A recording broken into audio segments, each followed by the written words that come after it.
Buenas tardes, Luis. Hola, Flor de María, buenas tardes. Buenas tardes, Luis. Esther Elizabeth, Claudia, buenas tardes, Stephanie, Yasmín. Buenas tardes, licenciado. Buenas tardes. ¿Cómo les va? Con mucho frío. Buenas tardes, licenciado. Buenas tardes. Qué gusto me da saludarlos. Me da mucho gusto saludarlos y saber que ya están listos para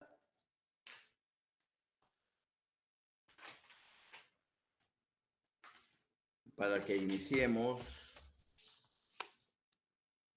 ya el laboratorio 7 ya se les envió, también ya se trabajó, por ahí se nota que está trabajado y todos los laboratorios ya están trabajados, así es de que, bueno, los exámenes están, como pueden darse cuenta, ahí hice primeros parciales y aquí están con distintos colores el trabajo del día de ayer, ya sacando de las preguntas de sus laboratorios, así es de que no crean que ahí estimen y después pasarlos ahí ya. Así es de que estoy contento porque ya sus variantes están listas. Mañana, ya no, hoy ya no me dio tiempo irlas a dejar, mañana a mediodía las voy a dejar. Y bueno, ya para el próximo lunes estemos listos, ¿verdad? Así es de que por ese lado quiero pedirles, por favor, que les avisen, eso se me olvidó avisarles a los compañeros y compañeras, que les avisen a sus compañeras y compañeras que hagan el esfuerzo por llegar a examinarse. Esto no lo había dicho, pero se los digo ahorita cuando hay 90 compañeros. ¿Ya? Avísenle que yo sé que las contingencias pueden darse, es decir, una emergencia, se puede dar una enfermedad y eso no lo tiene uno controlado o algo que acontezca dentro de la familia. Pero la sugerencia es para todas y para todos. Intenten someterse el 19 en el horario que tenemos para examinarnos. ¿Ya saben ustedes a qué hora nos examinamos el próximo lunes? Pregunto. Aún no, licenciado. Aún no. Me imagino que hoy se los va a publicar la secretaria, entonces traten de ser puntuales. Hagan lo imposible por asistir al examen. Si hay una emergencia o algo, una contingencia que no depende de uno, sino factores externos, ajenos a uno, entonces ustedes tienen 3 días a partir del día lunes, martes, miércoles, jueves. O sea, tienen esos 3 días para presentar en la coordinación del tercer semestre a la secretaria una solicitud solicitando exámenes extemporáneos porque tuvieron una emergencia, pero deben de justificarlo. Pero háganlo dentro de los 3 días siguientes. Si lo hacen el viernes o la siguiente semana, ya ha prescrito su derecho y ya no tienen derecho a examinarse. Por eso lean bien su reglamento. Pero a lo que voy es a lo siguiente. Quien me pide extraordinario, todo estudiante tiene derecho por cualquier emergencia a pedir examen extraordinario. Y yo se lo concedo con mucho gusto, pero lo hago oral. Hago mis exámenes extemporáneos oralmente. Así es de que el consejo sano es que intenten examinarse en el horario y no se van a llevar más allá de 45 minutos, que es lo que tiene de duración el examen, y salen de ese compromiso. Pero si por casualidad llegan a solicitar examen extemporáneo, el examen extemporáneo lo hago en forma oral, no lo hago en forma escrita, sino así en el escritorio, yo acá en el escritorio hago 30 preguntitas y ahí está muerta la gallina. Muy bien. ¿Les quedó claro? Sí, licenciado. Muy bien, muy bien. Muchas gracias. Licenciado, disculpe una pregunta. Yo no escuché. ¿Cuántas preguntas vienen? 30 de Ah, acentavo. 30 de sí. acentavo. Gracias, licenciado, muy amable. ¿Cómo no? ¿Cómo no? Solo a guisa de ejemplo voy a sacar mis hojas donde yo las hice. Entonces, por ejemplo, dice una de las preguntas, ¿verdad? No sé si esa viene con su examen, pero dice, únicamente a quién corresponde el derecho de petición en materia política en Guatemala. Bueno, ya les regalé una pregunta. Así A los vienen guatemaltecos. a los guatemaltecos Luis Pedro Mixtún. Así vienen las preguntas, o sea, preguntas directas o alguna que hay que completarla, pero no viene ninguna creo que solo una de definir, pero el examen para el que va a estudiar se va a reír, se van a reír. Y sí, la invitación es a todas y a todos para que me saquen 30 puntos. No me voy a fastidiar. Créanme que no. Lo único que lleven un par de buenos lapiceros para escribir, eso es todo. Un par de buenos lapiceros. No anden cargando sus libros, no, hacen su examen y se regresan y se ponen a estudiar la materia que sigue y así. Así es de que hasta lo que veamos el día de hoy es objeto de evaluación del primer parcial. Y a partir del viernes ya es materia de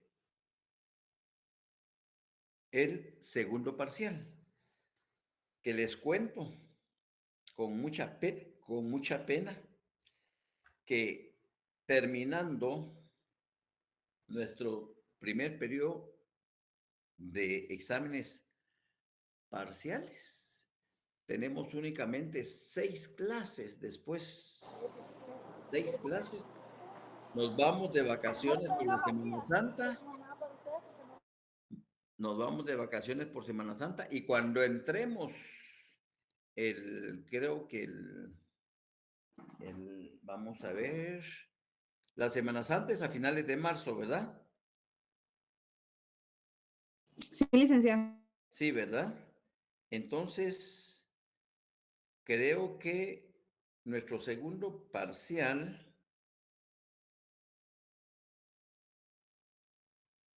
comienza el lunes 1 de abril. Es nuestro lunes 1 de abril. Tenemos nuestro segundo parcial. Ya les di la fecha de una vez. Ya les di la fecha. ¿Ya? Y solo vamos a tener 6 clases. Entonces, ¿qué voy a hacer? El próximo viernes les subo el laboratorio 8. Luego, el lunes, que es nuestro examen, primer parcial, les voy a subir solo,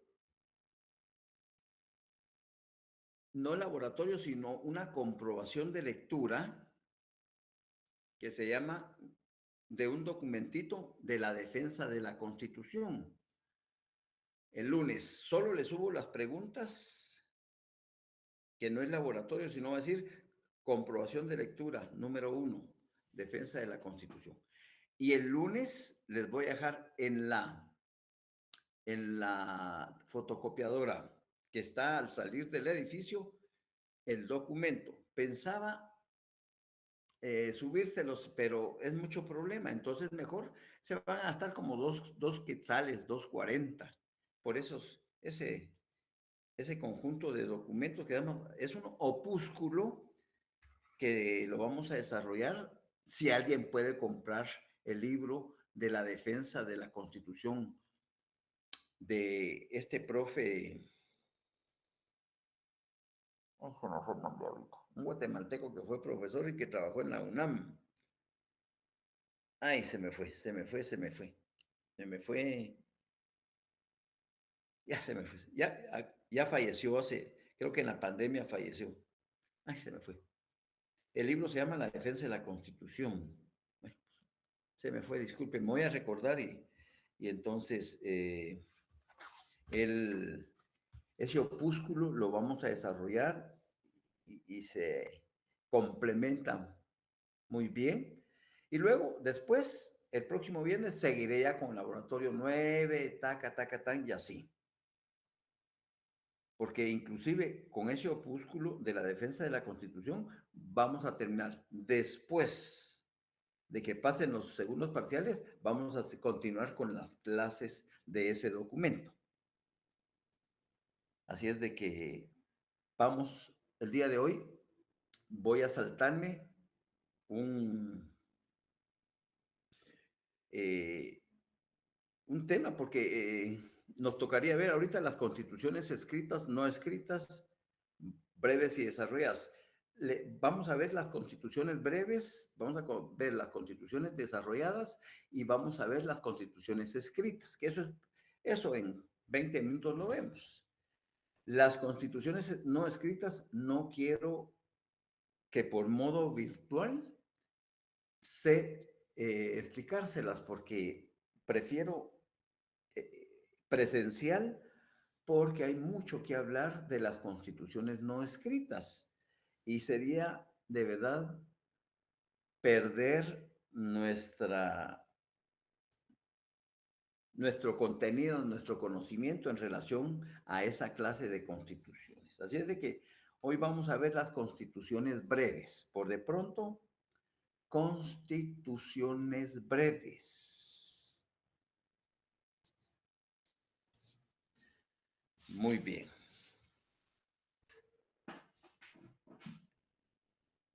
Hay muchos, no escriban, porque al final lo que vamos a dictar les va a sintetizar y sin necesidad de sintetizarles, ustedes van a captar sencillamente lo que es una constitución breve.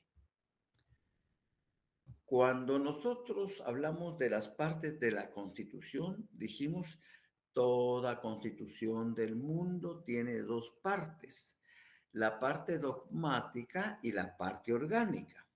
Aunque aclaramos que hay algunos tratadistas, algunos estudiosos del derecho constitucional que le agregaron la parte pragmática o la parte práctica, porque dice que esa parte se refiere única y exclusivamente a la forma procedimental que se estipula en la misma Constitución para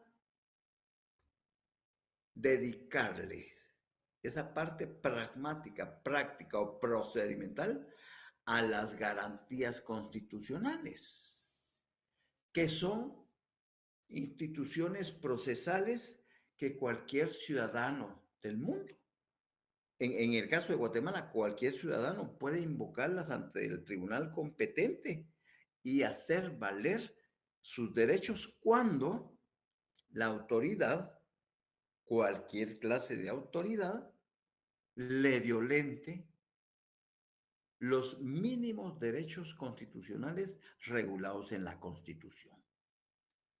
Entonces, si nos referimos a las constituciones breves, pues las constituciones breves son aquellas que única y exclusivamente contienen esas dos partes, la parte dogmática y la parte orgánica. Punto. Eso. Parte orgánica y parte dogmática y parte orgánica. O dicho de otra forma,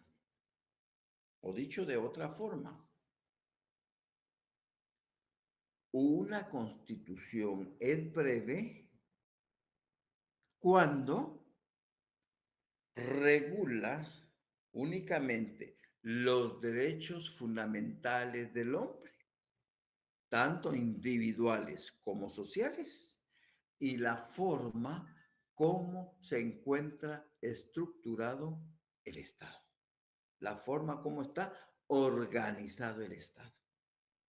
Son dos respuestas totalmente diferentes que dicen exactamente lo mismo.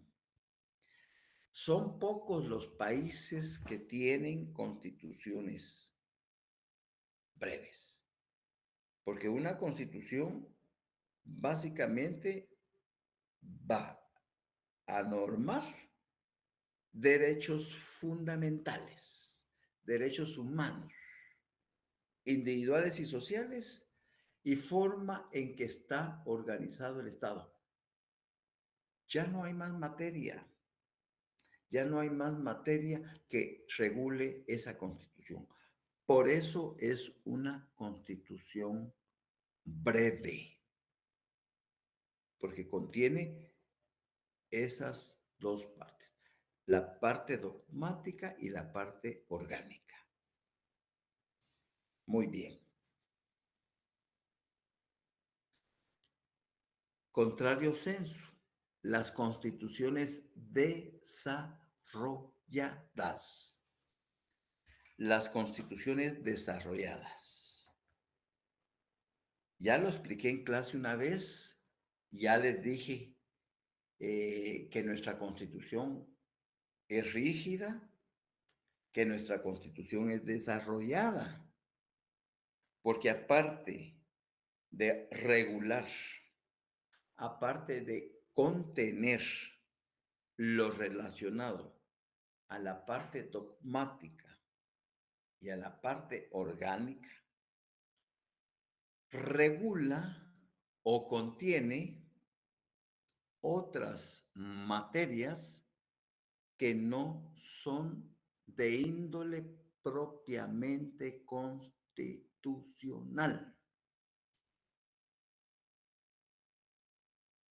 Y nuestra Constitución se caracteriza porque es rígida, porque es desarrollada, ya que contiene la parte dogmática, contiene la parte orgánica y regula instituciones como, si nos vamos al régimen administrativo, al régimen municipal, nos vamos al ejército, nos vamos al procurador de los derechos humanos, nos vamos al Ministerio Público, nos vamos al Procurador General de la Nación, nos vamos al régimen de control y fiscalización, la Contraloría General de Cuentas, nos vamos al régimen financiero, es decir, la ley del presupuesto.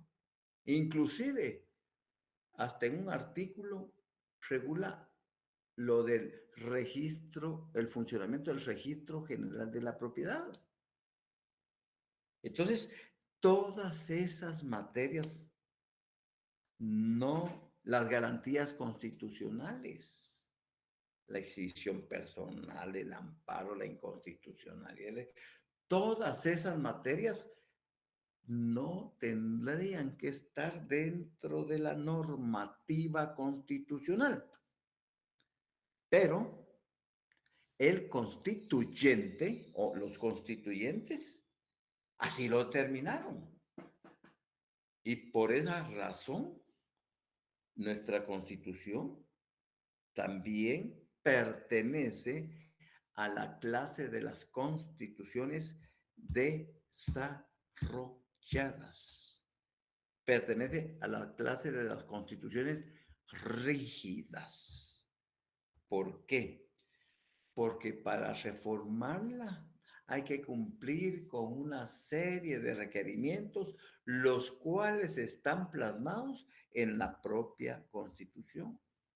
Por eso hay un capítulo completo cuyo título se refiere a las reformas constitucionales. De esa cuenta, esas instituciones que fueron incluidas dentro de esa parte desarrollada de la Constitución tienen jerarquía constitucional. Y eso hace que aunque no detenten poder soberano de dominación, es decir, poder de soberanía, porque solo lo discute, lo tiene el Ejecutivo, el Legislativo y el Judicial, los otros simple y sencillamente, alguien dijo eso en una clase, cumplen una misión específica que el Estado le ha facultado, porque el Estado no se da abasto para proporcionar ese bien público temporal o ese bien común. Por ejemplo, en el régimen electoral, aunque solo un artículo señala, le encarga a otra norma que tiene la misma jerarquía constitucional, que es la ley electoral y de partidos políticos, para que se encargue de desarrollar todos los eventos de carácter político que el Estado necesita cada vez que se va a requerir la intervención de dicho órgano colegiado, el Tribunal Supremo Electoral. Habla del Ministerio Público, le ha encargado la persecución penal. Habla del Procurador de los Derechos Humanos, le ha encargado la vigilancia y la observancia por parte de todos los organismos del Estado, instituciones, funcionarios, etcétera, para que no se estén violentando los derechos humanos de carácter social, porque la misión específica del Procurador General, el Procurador de los Derechos Humanos, que es al final un comisionado del Congreso, pues va a velar por los derechos que van humanos dirigidos a grupos sociales enormes, grandes. Así es de que eso es lo que es una constitución desarrollada. No solo contiene la parte dogmática y la parte orgánica, sino además regula otras materias que no son de índole propiamente constitucional. Ya ustedes saben cuáles son, pero están ahí plasmadas en la Constitución. ¿Me estoy dando a entender? Pregunto. Sí, licenciado. Sí, licenciado. Muy bien. Vamos ahora a ver las constituciones escritas. Las constituciones escritas. Insisto, si me animo, pues puedo también desarrollar las no escritas y entonces, y solo se las ejemplificaría en la clase. ¿Qué es una constitución escrita? Nuestra Constitución tiene otra característica que es escrita. ¿Por qué? Porque en un solo documento, en un único documento, contiene las normas fundamentales del Estado. Punto. Por eso es que ya van 3 elementos extrínsecos de nuestra Constitución. Nuestra Constitución es escrita, nuestra Constitución es rígida, nuestra Constitución es desarrollada. ¿Qué es una Constitución escrita? Es aquella que está contenida en un único documento y contiene las normas fundamentales del Estado. Punto. Aquí, al decir que contiene las normas fundamentales del Estado, se sobreentiende que tenemos la parte dogmática y tenemos la parte orgánica. Pero como es desarrollada, regula otras materias que no son de índole propiamente constitucional, pero que el constituyente o los constituyentes consideraron que deberían de estar normadas. Así es de que no hay problema. Y si alguien se ha quedado atrás en definir cada una de esas clases de constituciones, pues vuelvo a reiterárselas para que las tengan presente. Una constitución es breve cuando exclusivamente contiene la parte dogmática y la parte orgánica. Ahí está, así de fácil. Hagan un dibujo de una constitución y le ponen dogmática y orgánica y esa es una constitución breve. A la par hacen otro dibujo de otra constitución y cambian la respuesta. Derechos humanos fundamentales, organización del Estado. Ahí está. Tienen 2 conceptos. Este es un ejercicio mnemónico. Constitución desarrollada. El dibujito también igual. Dogmática y orgánica más, un signo de más. Ejército, MP, PDH, CC, PGN, TS, Tribunal Supremo Electoral, TS, o sea, ya ustedes le agregaron, entonces eso no se nos olvida jamás, jamás en la vida se nos olvida, porque ese ejercicio es mnemotécnico y el cerebro lo capta. Y la escrita, pues entonces, igual, el dibujito de la Constitución así, lo encierran en un círculo, documento único, punto. Ahí está. Entonces ya saben que una Constitución escrita es aquella que se encuentra redactada en un único documento y que va a contener las normas fundamentales del Estado. ¿Vamos bien? Sí, licenciado, Sí, gracias. licenciado. Muy bien. Licenciado. Como ya me emocioné, vamos a hablar de las constituciones no escritas. Y cualquier duda, pues entonces, con mucho gusto, vamos a aclararles.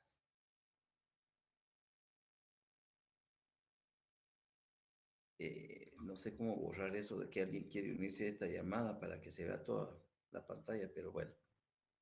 Vista. No. Entonces, ahora vamos con las constituciones no escritas.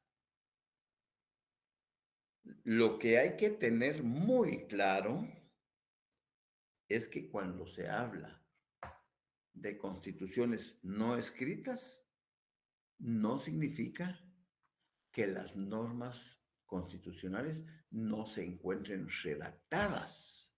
Por supuesto que las normas constitucionales se encuentran redactadas, pero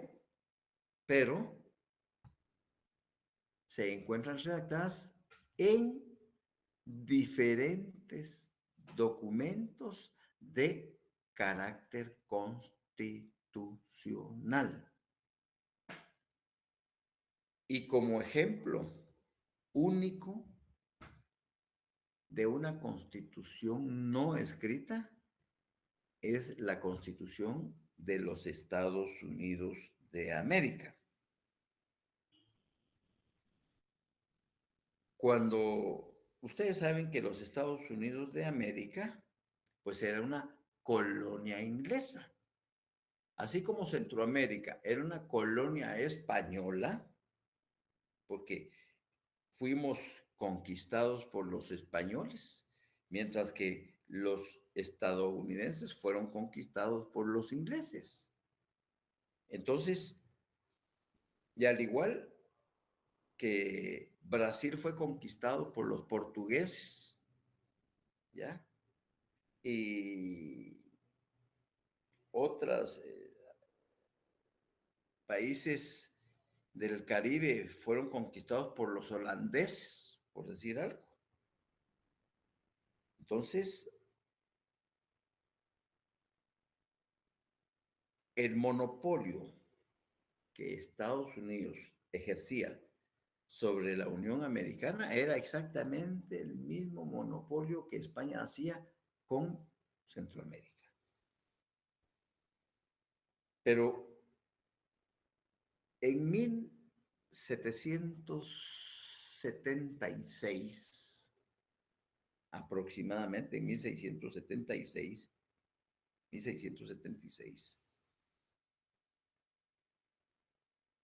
1776,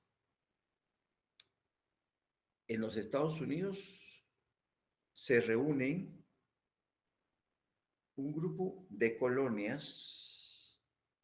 En total, inicialmente eran 10 colonias. Y cabalmente, por eso ese documento se denomina la Declaración de Virginia, porque fue en la colonia de Virginia, lo que ahora es el estado de Virginia, en donde vinieron los representantes de esas colonias y redactaron un documento en donde declaraban la independencia de los Estados Unidos de los ingleses. Rompían el vínculo político, económico, social y de cualquier naturaleza con el país hegemónico que era Inglaterra. Se independizaron, se independizaron. Y dictan las primeras normas, la primera constitución, esas 10 colonias. Por eso se le denomina Declaración de Virginia, porque fue en el estado de Virginia, en donde se redactó en 1776.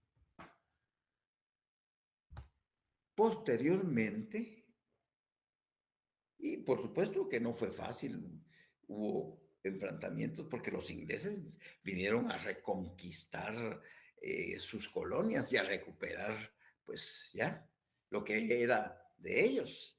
Sin embargo, de verdad que hubo luchas internas y cada vez esas 10 colonias fueron creciendo porque se fueron sumando a esa declaración de Virginia otras colonias más, ¿ya? Rompiendo así el vínculo con Inglaterra. Cuando redactan su primera constitución,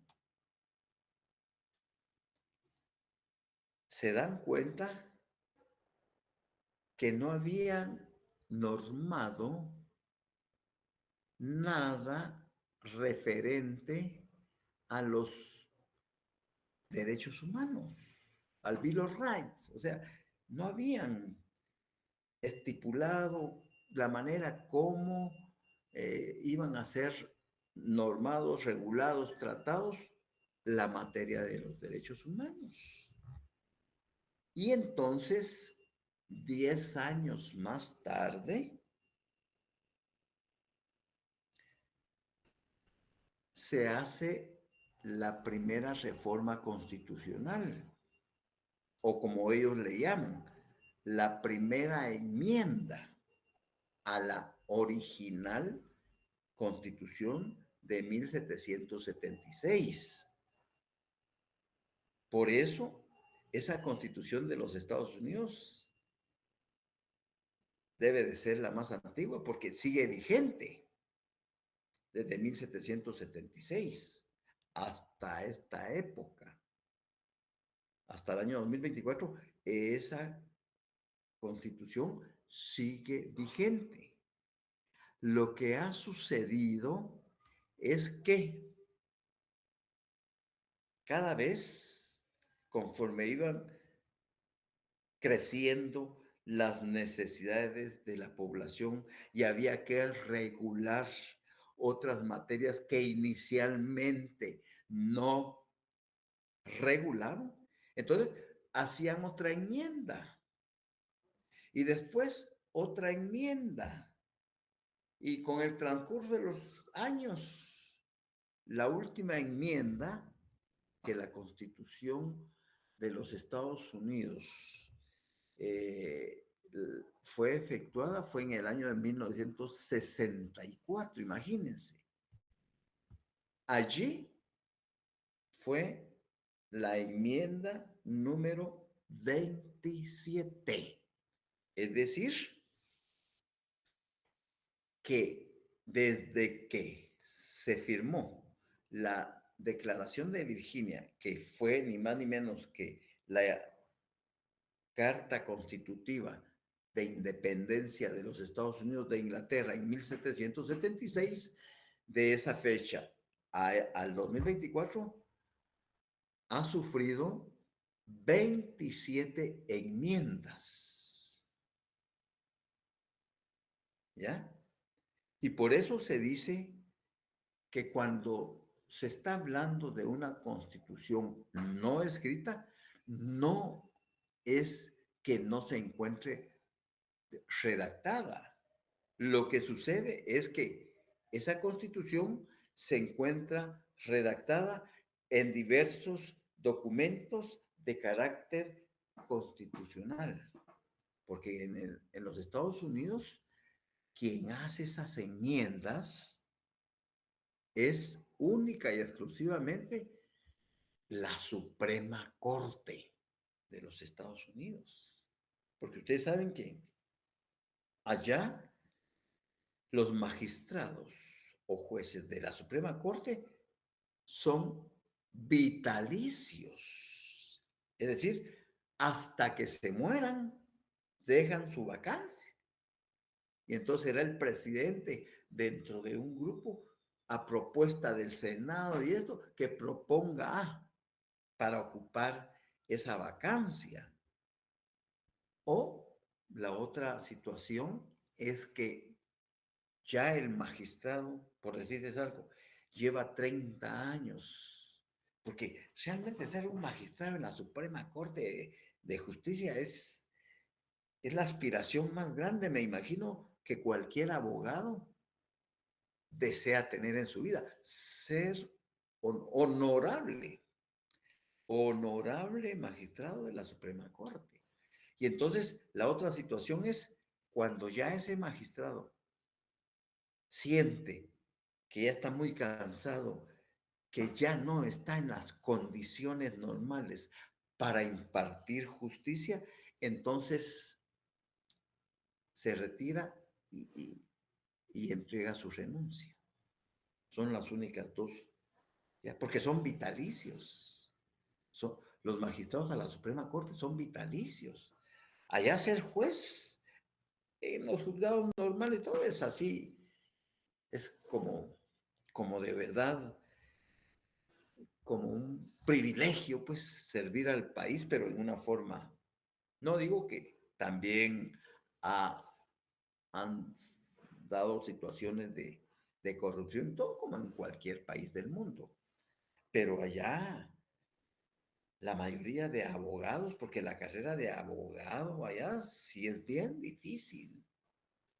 Entonces, y aspirar a ser magistrado de la Suprema Corte, porque es el único organismo que puede realizar reformas a la Constitución. Una enmienda a la Constitución, no reforma, sino una enmienda a la Constitución.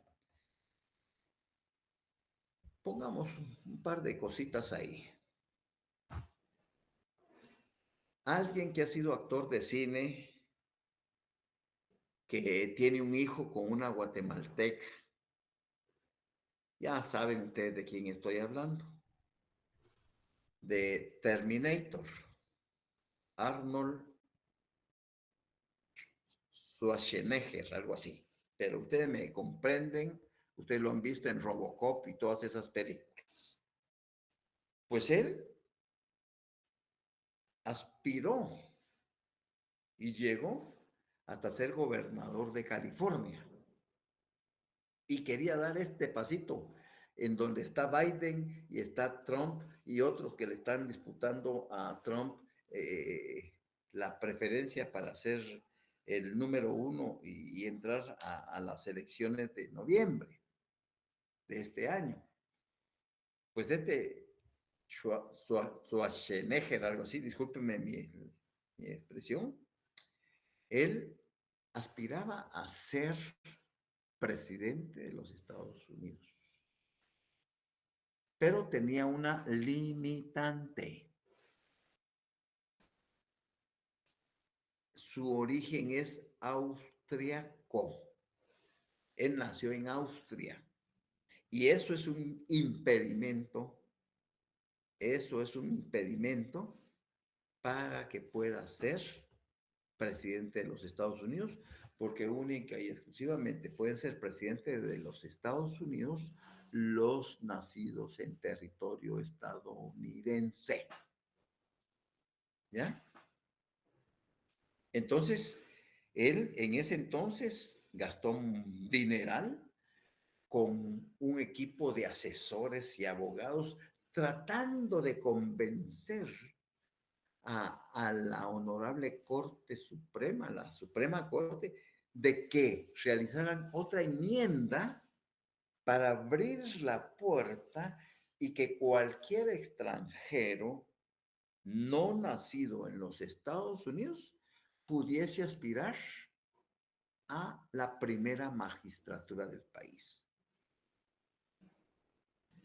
Nel pastel le dijeron, no, no se puede, no se puede.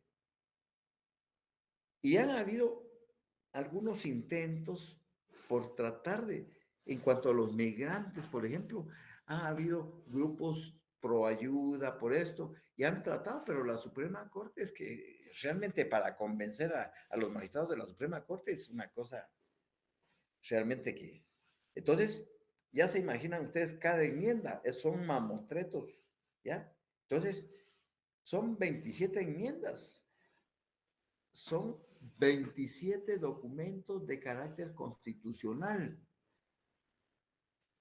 que todos los abogados estadounidenses deben de conocerlos para poder defender a sus patrocinados.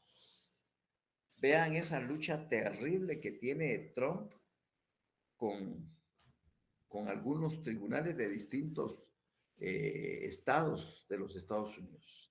Y al final, a ver si le alcanza para que pueda, porque él va a ganar en todas las nominaciones. Él va a ganar en todas las nominaciones. No, no hay quien, no hay un gallito, no hay alguien que se le ponga la... ¿Ya? Él va a ganar. Pero el problema que no tiene claro es si la Suprema Corte le va a permitir participar. ¿Ya? Entonces, aquí sí quiero que anotemos algo porque la plática está muy interesante, está muy bonita, pero si no anotamos nada, entonces me voy a quedar así. Bueno, ¿qué son constituciones?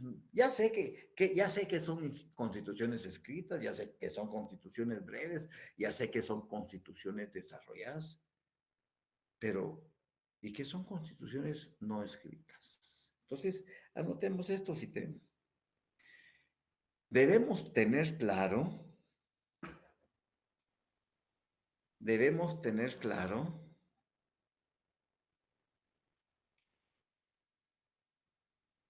que al hablar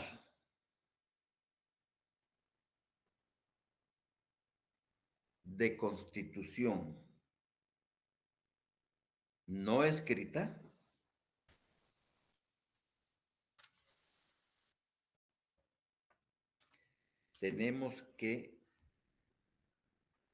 debemos tener claro que al hablar de constitución no escrita, coma, no significa que no las encontremos en un texto, coma.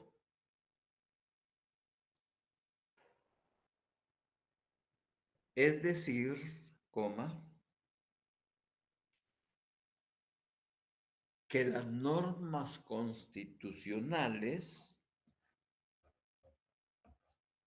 es decir, que las normas constitucionales se encuentran contenidas en diferentes textos de carácter constitucional. Es decir, que las normas constitucionales se encuentran contenidas en diferentes textos de carácter constitucional. Punto. Por ejemplo,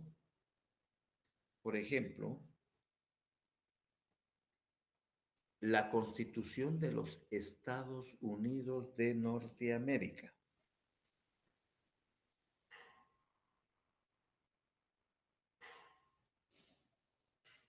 que a través de su vigencia, entre paréntesis, por lo menos, la fecha exacta no sé, pero el año 1776, 1776, ha sufrido a lo largo de su historia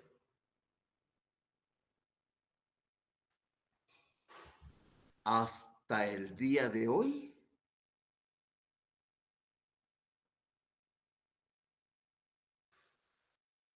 únicamente 27 enmiendas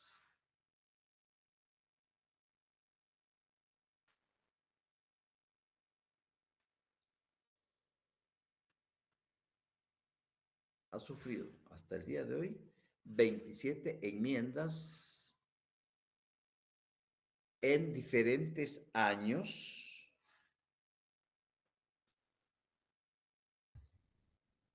y las mismas se encuentran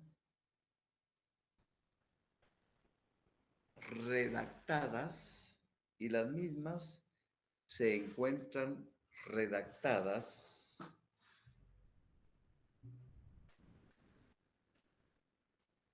en igual número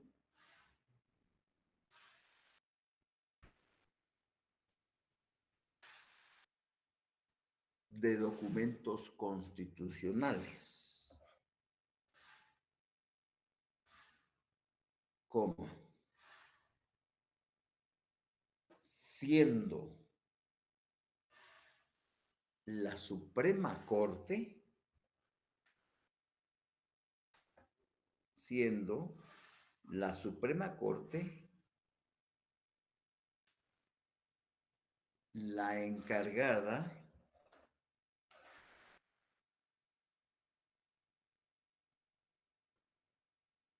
de proceder a realizar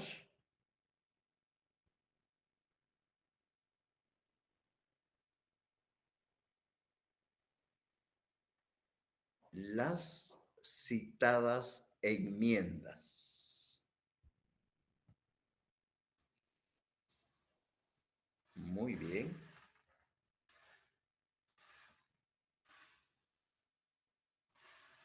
¿Dudas, preguntas? Todo claro, licenciado. Todo bien, licenciado. Muy bien. El próximo viernes vamos a estar a la orden para que ustedes tengan un repaso completo, que lo aprovechen y que le saquemos el jugo a todas las preguntas habidas y por haber o las dudas que potencialmente puedan tener. ¿Estamos? Sí, Licenciado, disculpe con una Licenciado, pregunta. ¿Podría repetir cuáles son las constituciones desarrolladas? Como no, con mucho gusto. Una constitución desarrollada es aquella que aparte de regular lo dogmático y lo orgánico, es decir, los derechos fundamentales del hombre y la forma en que está organizado el Estado, también regulan otras materias que no son de índole propiamente constitucional. Por ejemplo, la Constitución de Guatemala no solo es rígida, es desarrollada y es escrita. ¿Pero por qué es desarrollada? Porque tiene la parte dogmática, tiene la parte orgánica, pero regula el Ministerio Público, regula el Procurador de los Derechos Humanos, el Procurador General de la Nación, el Ejército, el régimen municipal, el registro de la propiedad, la Corte de Constitucionalidad, el régimen financiero, la Contraloría General de Cuentas, la ley del presupuesto. Híjole, otra serie de instituciones que no deberían de estar dentro de la Constitución. Por eso la hace desarrollada. ¿Te queda claro? Sí, muy amable, gracias. Muy bien. Bueno, muchachos, entonces nos vemos el próximo viernes, si Dios nos presta la vida. Un abrazo. Feliz tarde. Feliz tarde, Gracias, licenciado. licenciado. Feliz tarde. Gracias, licenciado. Que tenga buena Feliz tarde, tarde. licenciado. Buenas tardes.